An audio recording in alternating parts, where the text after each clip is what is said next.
오늘 우리에게 주신 하나님의 말씀 보도록 하겠습니다. 고린도전서 7장 10절로 24절 말씀, 생명샘가 7월 16일 화요일, 결혼한 자들에게 내가 명하노니 함께 읽겠습니다. 결혼한 자들에게 내가 명하노니 명하는 자는 내가 아니요 주시라.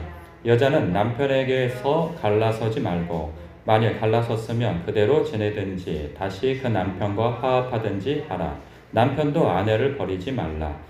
그 나머지 사람들에게 내가 말하노니 이는 주의 명령이 아니라 만일 어떤 형제에게 믿지 아니하는 아내가 있어 남편과 함께 살기를 좋아하거든 그를 버리지 말며 어떤 여자에게 믿지 아니하는 남편이 있어 아내와 함께 살기를 좋아하거든 그 남편을 버리지 말라. 믿지 아니하는 남편이 아내로 말미암아 거룩하게 되고 믿지 아니하는 아내가 남편으로 말미암아 거룩하게 되나니 그렇지 아니하면 너희가 자녀도 깨끗하지 못하리라.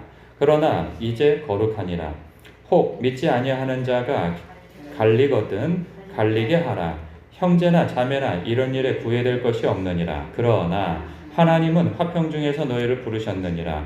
아내된 자여 내가 남편을 구원할는지 어찌 알 수 있으며 남편된 자여 내가 내 아내를 구원할는지 어찌 알 수 있으리요. 오직 주께서 각 사람에게 나눠주신 대로 하나님이 각 사람을 부르신 그대로 행하라. 내가 모든 교회에서 이와 같이 명하노라. 할례자로서 부르심을 받은 자가 있느냐? 무할례자가 되지 말며 무할례자로 부르심을 받은 자가 있느냐? 할례를 받지 말라.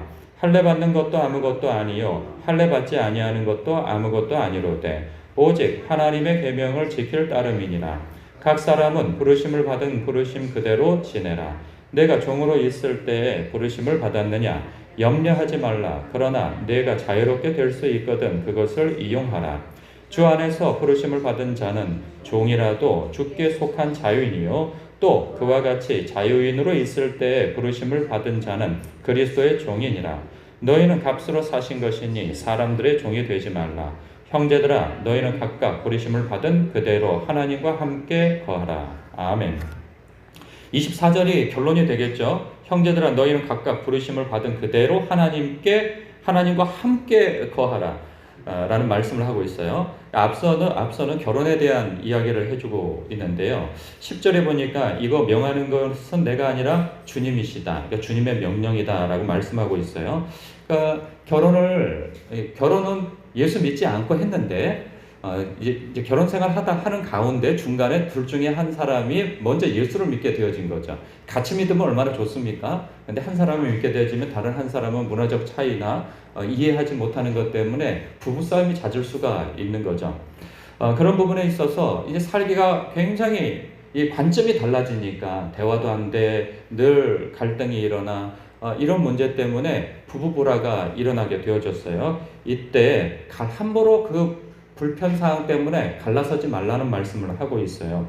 이유인즉슨 그러니까는 남자도 마찬가지고 여자도 마찬가지고 이유인즉슨 14절에 믿지 아니하는 남편이 아내로 말미암아 거룩하게 되고 믿지 아니하는 아내가 남편으로 말미암아 거룩하게 되나니 그렇지 아니하면 너희 자녀도 깨끗하지 못하리라. 그러나 이제 거룩하니라.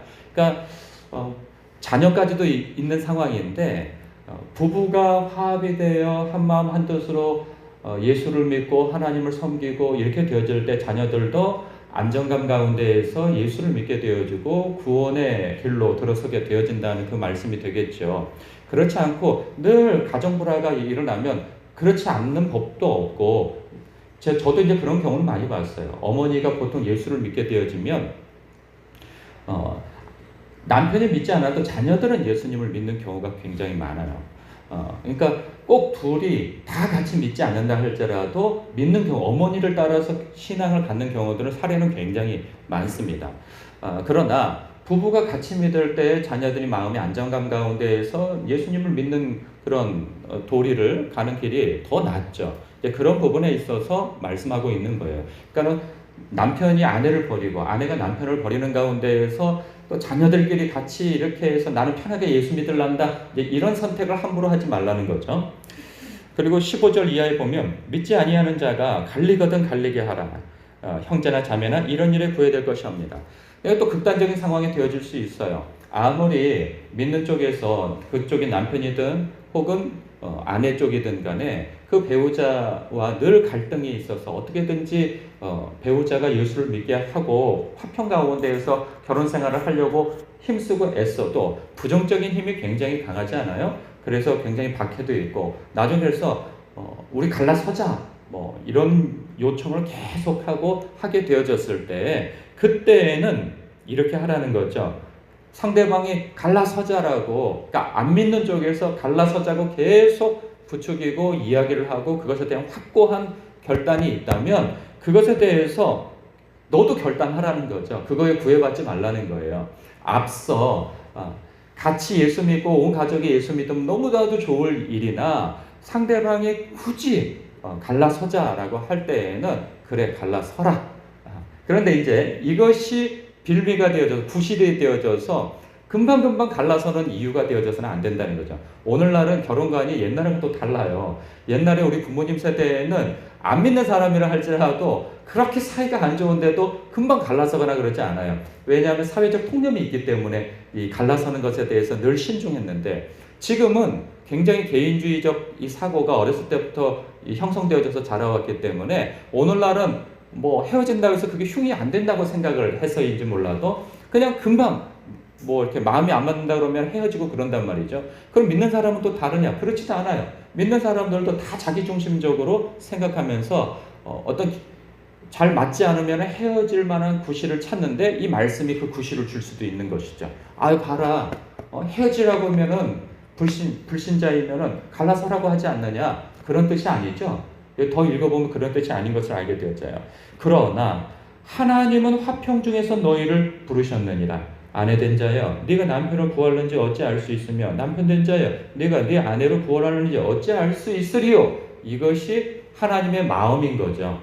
앞서에 있는 내용은 그래도 그래 네가 너무 힘드냐 그것 때문에 그러면 그래 그거 구애받지 말고 갈라서라. 그러나 하나님께서 정말 원하시는 것은 그래도 그 상대방을 위해서 기도하고 같이 살 때 기도하지 않겠느냐. 그리고 그를 인도하려고 하지 않겠느냐. 너로 인하여서 그 배우자가 구원을 받을지 어찌 알겠느냐. 그러니까 17절에 오직 주께서 각 사람에게 나눠주신 대로 하나님이 각 사람을 부르신 그대로 행하라.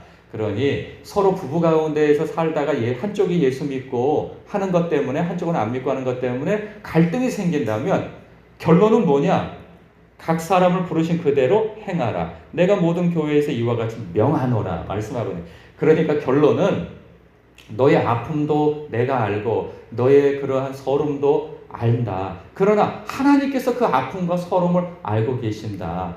예수님께서도 우리가 죄인 되었을 때 하나님을 알지 못하고 구원에 대해서 관심도 없고 그럴 때 우리를 위해서 십자가에서 죽으심으로 우리를 향한 하나님의 사랑이 얼마나 큰지를 확증해 주신 것이 아니냐. 그것이 십자가의 도가 아니냐. 그러니 그 하나님을 사랑하고 예수 그리스도가 우리를 위해서 죽으신 그 속죄의 십자가의 도를 안다면 너희들이 그 불편하다고 서럽다고 그리고 힘들다고 쉽게 포기해서는 안 된다. 예수님께서 우리를 쉽게 포기하시지 않는 것처럼. 그러니 너희는 그대로 있는 것이 좋다. 결혼 생활을 유지하고 사는 것이 좋다. 그 말씀을 하고 있는 것입니다. 그러면서 좀 더 확장하면서 할례자와 비할례자에 대한 이야기도 있습니다.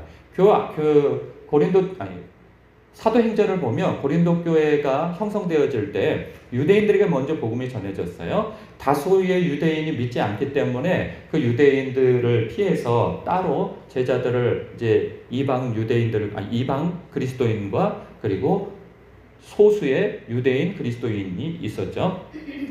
그렇게 해서 교회가 형성되어지는 가운데 사도 바울이 복음을 전하는 가운데 꼭 문제가 되어지는 건 뭐냐면 유대에 있는 예루살렘에 있는 할레파 유대인이 꼭 그 선교지에 와서 분탕을 친단 말이죠. 예수 믿어도 좋다. 그러나 우리 유대인들처럼 할례를 받고 율법을 지키는 가운데에 예수를 믿어야 구원의 완성이 일어나는 것이지 그렇지 않으면 구원을 받을 수 없다. 이런 이야기가 있고 또 아무리 또 생각을 해보면 예수님도 유대인이요 할례를 받았고 또 열두 사도도 유대인이요 할례를 받았고 심지어는 자신을 전도한 그 사도 바울조차도 유대인이요 할례를 받았던 사람인지라 그게 또 일리가 있어 보인단 말이죠. 그러니 고민이 되어지는 거죠. 유대인 그리스도인 같은 경우에는 조금 우월심을 가지고 그거 봐라 우리가 한 것처럼 너희들도 해라 이것이 되어지고, 이방인 같은 경우에는 그 당시에 할례를 받는 것은 굉장히 좋지 않은 신분으로 떨어지는 것으로 인식되어질 수도 있단 말이죠. 그랬을 때 굉장히 고민이 되어지는 부분인데, 할례를 받았다 해서 유대인 측에서는 높은 척 할 필요 없고 뭐 대단한 척 할 필요 없고, 할례를 받지 않았어도 그것이 우리의 구원의 문제에 아무런 문제가 없으니 너희들은 받은 자도 우월할 필요도 없고 안 받은 자도 그걸 받으려고 애쓸 필요가 없는 것이다 라고. 왜? 우리는 예수 그리스도 안에서 구원을 받는 것이지 그 무엇을 해서 구원을 받는 것이 아니다 라는 것을 분명히 이야기해 주고 있죠. 그러니까 우월할 것도 그거를 추구할 것도 없다 이 말씀을 하고 있어요. 그런가 하면 거기 분명한 신분제 사회를 살고 있단 말이죠. 고린도 교회가. 우리나라 옛날에도 우리나라가 신분제가 타파되어진 것이 얼마 되지 않아요. 100년도 채 되지 않습니다. 그런데 이 고대시대 때에 온 세상이 신분제 사회 속에서, 그런데 놀라운 게 예수 그리스도를 믿게 되어짐으로 인하여서 모두가 형제 자매가 되어지지 않았어요? 이거는 혁명입니다. 개혁이죠. 세상이 뒤집어 엎어진 거예요. 교회 안에서는. 교회 안에 주인도 있고 종도 있고 자유인도 있고 노예도 있고 그렇단 말이에요. 그런데 놀랍게도 교회 안에서는 예수 그리스도 안에서 형제가 되어진다는 사실이 얼마나 놀랍습니까? 그런데 이게 어디 쉽게 이게 받아들여집니까? 이게 처음에는 은혜이지만 사람은 낮은 사람이 이제 형제로서 되어지면은 좀 이 선을 넘는다고 하는 것이 있죠. 사람이 가까워지다 보면 선을 넘게 되어지는 거죠. 형제하니 바깥에서도 주인이고 자유인인데, 노예의 신분이요 종의 신분인데 자신의 주인에게 혹은 자유인에게 겸손한 태도로 나가지 못하고 낮은 자세로 나가지 못하고 여기에서 니캉내캉 형제가 아니냐 이런 태도를 갖는다면 뭔가 관계가 좋지 않게 되어졌을 때 이게 사회적 문제가 되어질 수 있죠. 왜? 고발을 하게 되어지면 이거 법적으로 저촉이 되어지니까. 이거는 엄청난 문제입니다. 해도 되고 안 해도 돼. 이건 뭐 그냥 우리끼리 그리스도 안에서 좋은 문화야. 사실 박해받는 것이 바로 이것 때문에 박해를 받는 거예요. 우리 조선시대 때에도 조선 말기에 이 신분제를 역행한다 하여서 박해받는 이유도 있었단 말이죠. 그런가 하면 또 반대로 주인된 입장에서 교회 안에서 주인 행세를 하려고 하는 것이죠. 교회 안에서는 또 직분자도 있을 수 있어요. 종이 직분자가 되어질 수 있단 말이죠. 그렇게 되어지면 이게 어떻게 되어지는 겁니까? 만약에 노예가 있고 자유인이 있고 또 예를 들자면은 종이 있고 주인이 있는데 주인이 집사님이나 권사님이 되어주면 문제가 없어요. 그런데 반대로 종이나 노예가 교회 안에서 직분자가 되어졌다고 했을 때 주인이나 그 자유인이 그럴 거 아니겠어요? 껄끄럽지 않겠어요? 집사님, 권사님, 혹은 감독님, 그 당시에 뭐 감독이라고 부르기도 하고 목사님 이렇게 부른다고 한다면 이거 굉장한 일이란 말이죠. 이건 정말 엄청난 일이에요. 그 시대에는. 그런데 이것조차도 낮아져 있을 때 이 자유인이 되려고 너무 애쓰지 말아라. 그러나 할 수만 있다면 자유인이 되라. 이 말씀을 하는 거죠. 왜냐하면 우리는 세상의 종이 되어진 것이 아니고 우리가 예수 그리스도의 종이 되어졌기 때문에 세상의 종이 되어질 필요는 없다. 그러나 세상의 종으로서 부름받았다면 거기에 머물러 있어도 괜찮다. 왜? 우리는 교회 안에서 신앙 안에서 영원한 하나님의 자녀로서 왕같은 제사장의 신분을 가지고 있기 때문이다. 그런데 또 반대로 자유인이나 주인의 어떤 높은 어떤 지위를 가지고 있는 사람 교회에 왔을 때 네 위에 하나님이 계심을 알라는 거죠. 너도 하나님 앞에서는 종이다. 그러니 종된 위치에서 겸손하라. 왜? 자꾸 아랫사람 거기에 사회적 지위로 자꾸 거들먹거리려고 하는 그러한 태도에 있어서 조심성을 가지라 하는 것이죠. 오늘날 같은 경우에는 어떤 신분이 있겠어요? 좋은 직장을 가지고 있는 것이 요즘엔 사회적 신분이 될 수 있고요.